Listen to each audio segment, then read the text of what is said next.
안녕하세요. 저는 30대 여자로 남편과 함께 아이를 기르면서 행복하게 지내는 주부입니다. 남편은 제게 너무나 고마웠던 사람이고 또 원망스러웠던 사람이기도 해요.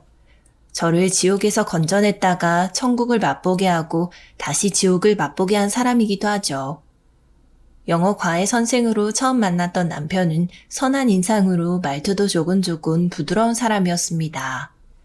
당시 대학교를 입학했던 저는 그런 남편에게 많은 호감을 느꼈지만 연애라는 것은 제게 꿈도 꿀 수 없고 생각도 할 수 없는 일이었습니다. 당시에 저는 아버지의 지나친 교육열로 인해서 심각한 정서적 학대와 함께 신체적인 학대도 경험하고 있었습니다. 식당이며 주유소며 분야가 다른 일임에도 손대는 사업마다 성공하셨던 아버지에게 지독한 콤플렉스가 있었으니 그것은 학벌이었죠.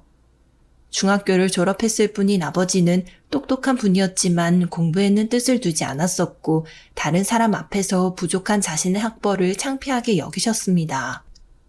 그래서 서울에 있는 대학을 나왔다고 거짓말을 하는 것도 모자라서 딸인 저를 명문대학에 입학시키겠다는 것이 일생일대의 목표였던 분이었죠. 초등학교 때부터 시험 한 문제라도 틀리게 되면 회초리를 드는 것은 기본이고 밥도 제대로 먹이지 않는 식으로 학대하셨던 아버지. 심약한 엄마는 그런 아버지에게 반기를 들지 못하고 따르면서도 몰래 저의 식사를 챙겨주시고 저를 위로해 주시는 분이었죠. 만약 엄마조차도 아버지와 마찬가지로 저를 좋아했더라면 저는 아마도 미치고 말았을 거라고 생각합니다. 그런 환경이다 보니 자연스럽게 저는 숫기도 없고 말도 제대로 하지 못하고 할 줄 아는 거라고는 공부밖에 없는 사람이 되었답니다. 대학만 좋은 곳으로 간다면 연애도 편하게 할 수 있고 공부에 대한 고민은 하지 않아도 될 것이라는 부모님의 말을 믿고 열심히 학업에 매진했습니다. 하지만 대학을 간다고 해서 아버지의 학벌 콤플렉스가 온전히 채워지진 않더군요.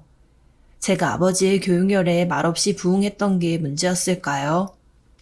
대학에 입학한 지 얼마 되지 않아 아버지는 저를 유학길로 보내겠다 선언하셨습니다. 외국의 명문대학에서 박사학위를 따고 학벌로는 다른 사람에게 꿀릴 것 없는 사람으로 키우겠다는 것이 아버지의 일생일대 목표처럼 보일 지경이었어요.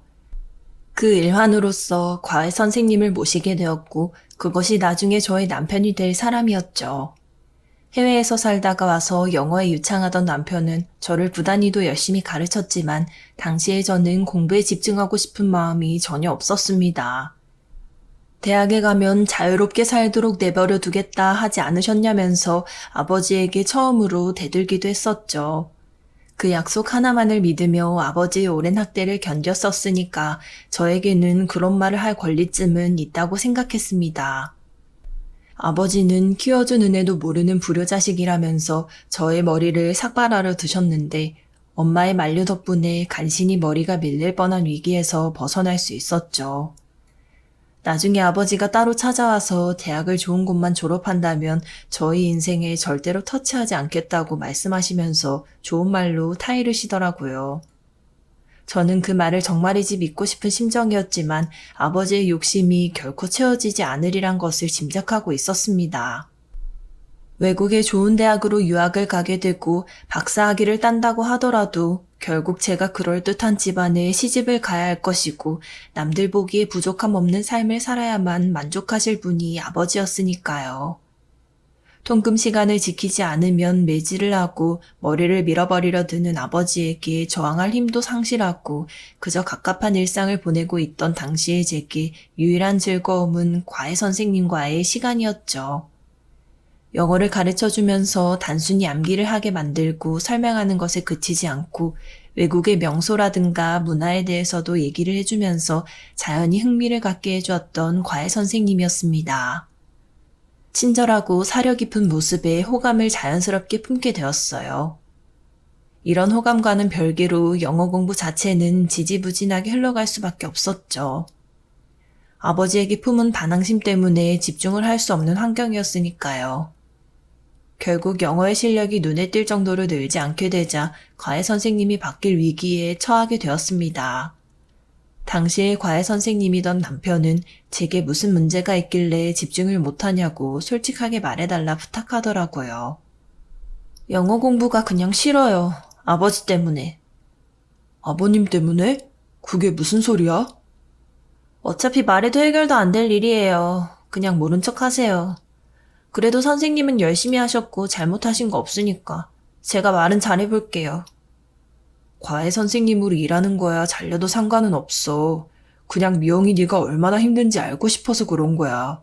그래도 그간 우리 오랫동안 알면서 지내왔고 나름 친해졌다고 생각했었는데 그렇게 거리두면 서운하다.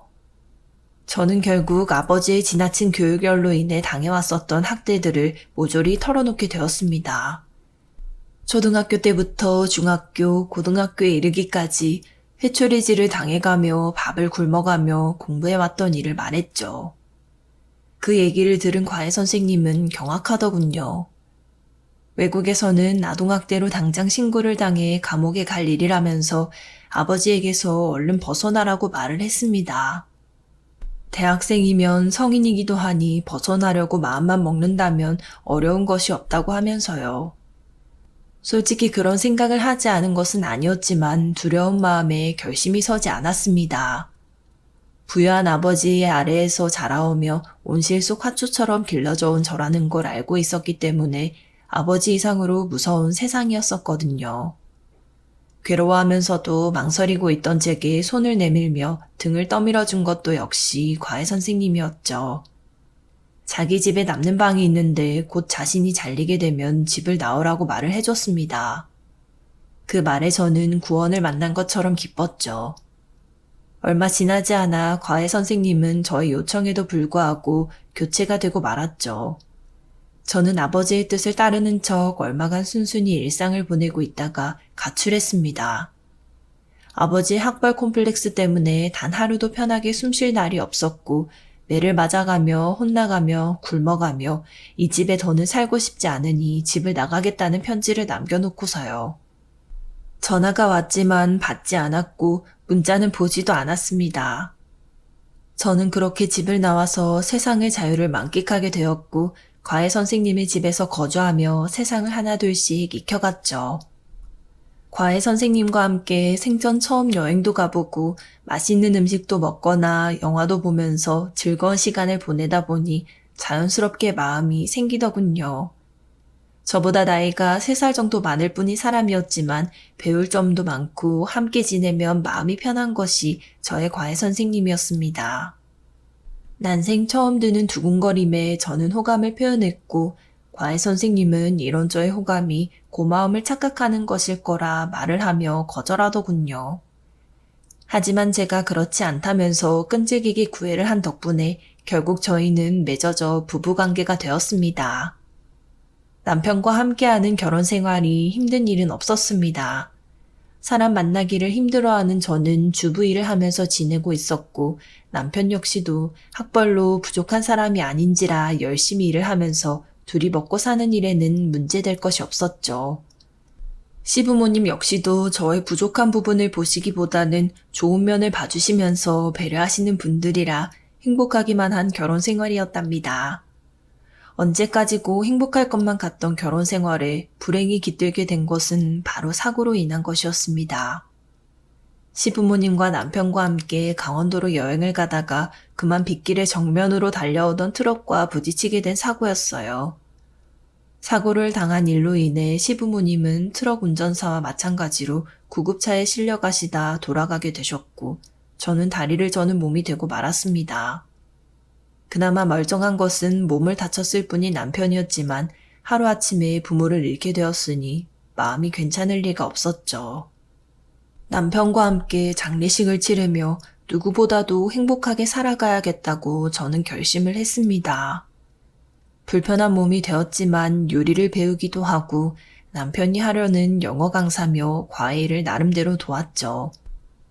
영어를 잘하는 남편의 일을 더욱 돕기도 할 겸 언젠가는 깜짝 놀라게 해줘야겠다는 마음으로 저 혼자 몰래 영어 공부를 하기도 했습니다. 다시금 삶은 정상 궤도로 돌아온 것처럼 보였지만 저와 남편의 마음에는 여전히 씻을 수 없는 상처가 남아 있었죠. 아이라도 생기면 이런 감정이 치유될까 싶어서 남편과 많이 노력했으나 그 일도 생각한 대로 잘 풀리지 않더군요. 임신에 좋다는 약을 알아보기도 하고 불편한 몸이지만 운동도 해가면서 백방으로 노력했지만 여전히 아이를 가지는 일은 제게 유언한 일이었습니다. 어쩔 수 없이 저는 남편의 내조를 하기 위해서라도 힘을 써야겠다 생각하게 되었죠. 당시 남편은 과외 일을 하고 밤에는 대리운전 일도 하고 있었습니다. 1년이 넘도록 그런 생활을 지속하면서 돈을 버는 동안 몸이 많이 상하게 되었죠. 왜 저렇게 몸을 상해가면서까지 돈을 벌려고 하는 걸까 궁금한 마음에 남편에게 물어봤더니 돈을 많이 벌어서 정교수가 되려는 목적이 있다고 하더군요. 정교수가 되기 위해서는 힘을 가진 사람들에게 잘 보일 필요가 있는데 그런 사교적인 모임이라든가 선물을 통해서 정교수가 되게끔 힘을 써주십사 부탁하려면 돈이 많이 필요하다는 논리였습니다. 신혼집이라도 팔아서 돈을 장만하는 게 어떻겠냐고 말을 하자 남편은 웃으면서 그럴 필요까지는 없다면서 손사래를 치더군요. 저는 남편이 언제고 쓰러지는 건 아닐까 싶어 뜯어 말렸지만 이럴 때는 또 한없이 똥꼬집을 부리는 남편이었어요. 하루는 당장이라도 쓰러질 것처럼 표정이 좋지 않기에 저는 남편과 함께 병원에 가보려고 했습니다. 하지만 남편은 교수들과의 모임이 있다면서 다음에 병원을 가겠다고 한사코 거절했죠. 식은땀이 나기도 하고 눈밑이 퀭해 있던 상황임에도 그렇게 말을 하는 남편이 이해가 가지 않을 지경이었습니다. 저는 남편이 길을 가다가 도중에 기절을 해버리기라도 하는 건 아닐까 걱정이 되는 마음에 몰래 뒤를 따랐습니다. 불편한 몸으로도 따라갈 수 있을 정도로 몸 상태가 좋지 않은 남편이 향한 곳은 동네 근처에 있는 카페였어요. 여기에까지 교수들이 방문하려나 싶어 의아한 마음에 숨어서 지켜보고 있었는데 놀랍게도 나타난 것은 젊은 여자였습니다. 남편은 여자와 대화를 나누더니 묵직한 돈 봉투를 건네더라고요. 둘은 영어로 대화를 나누고 있었고 그 내용을 온전히 다 이해할 수는 없었습니다.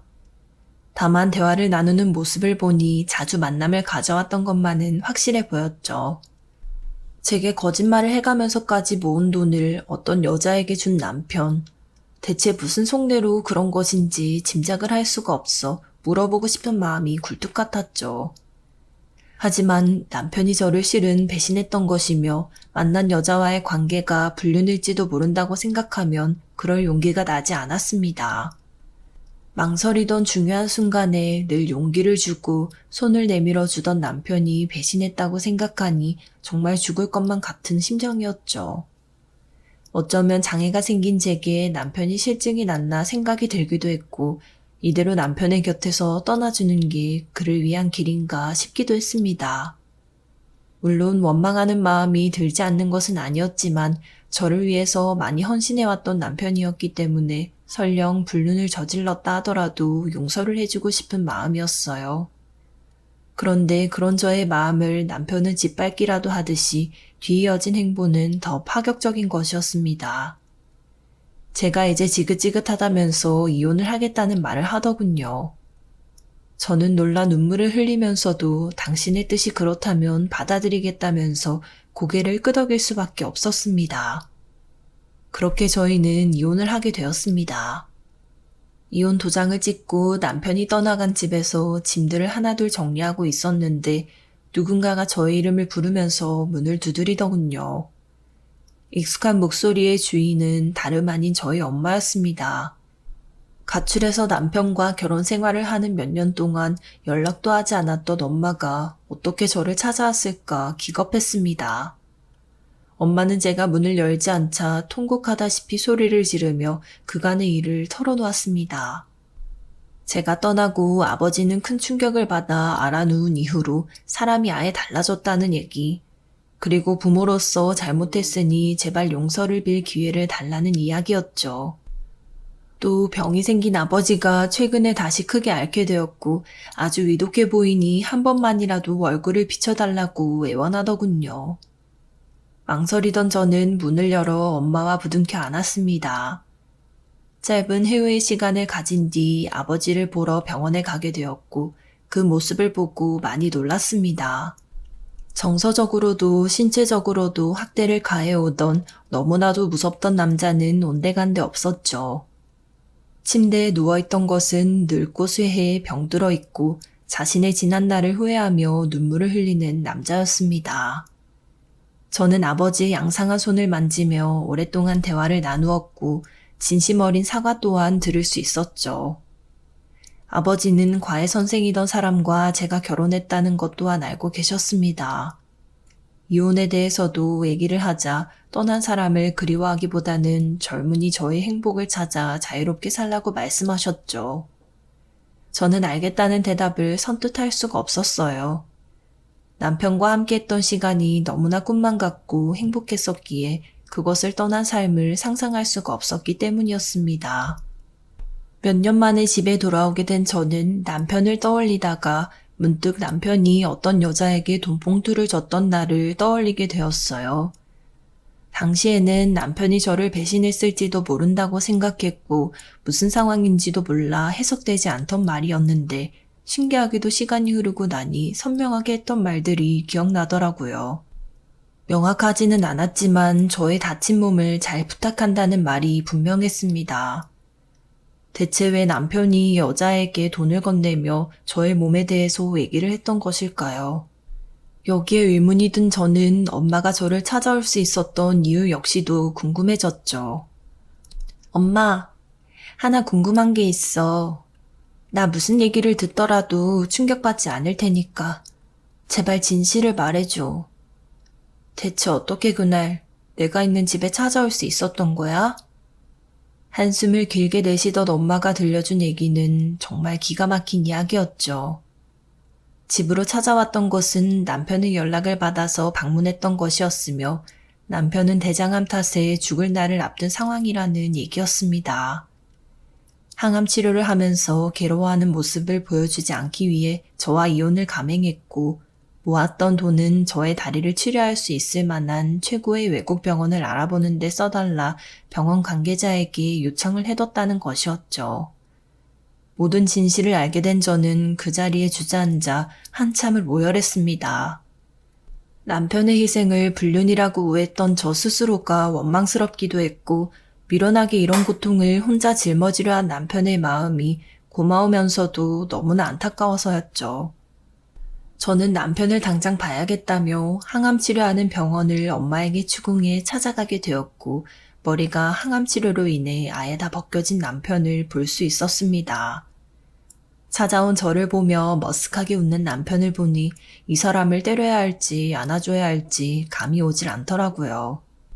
저는 울며 남편을 안았고 진정으로 헤어지지 못했었던 남편과 재결합하게 되었습니다. 가망이 없을 것 같던 대장암을 안 뒤로부터 돈을 벌며 저의 미래를 책임지려 했던 남편을 저는 절대로 내버려둘 수가 없었거든요. 저는 그날로부터 열심히 남편과 아버지를 간호하는 한편 다리 역시도 한국에서 치료와 재활을 병행했습니다. 괴로웠지만 남편을 위해서라도 죽을 각오로 열심히 재활에 임했습니다. 치료는 하고 있었지만 삶을 포기하고 있던 남편은 제가 재활을 거치면서 점차 멀쩡하게 걷는 모습을 보이자 조금씩 눈빛에 삶에 대한 의지가 감돌기 시작하더군요. 결국 시한부 5개월 판정을 받았던 남편은 의사로부터 경과를 지켜보자는 처음으로 희망적인 얘기를 들을 수 있었습니다. 기적이나 다름없는 일이라는 말에 저와 남편은 또 한 번 삶의 선물을 받은 기분이 들 수밖에 없었죠. 그로부터 몇 년 뒤 남편은 여전히 먹는 것을 신경 쓰고 있고 정기적으로 검진을 받고 있기는 하지만 현재까지는 재발하지 않고 있어 완치 판정이 머지않은 상황입니다. 그 사이 우리에게는 또 다른 축복이 생기기도 했습니다. 어머니는 물론 편찮았던 몸이 많이 좋아지신 아버지까지도 웃음을 짓게 만드는 귀여운 딸을 가지게 된 일이랍니다. 저와 남편, 부모님까지도 이 아이를 지키기 위해서라도 건강하게 오래 살아가야겠다는 생각이 들 정도로 사랑스러운 아이인지라 이런 게 어쩌면 진정한 행복이 아닐까 생각하고 있어요. 사연 끝까지 들어주셔서 감사합니다.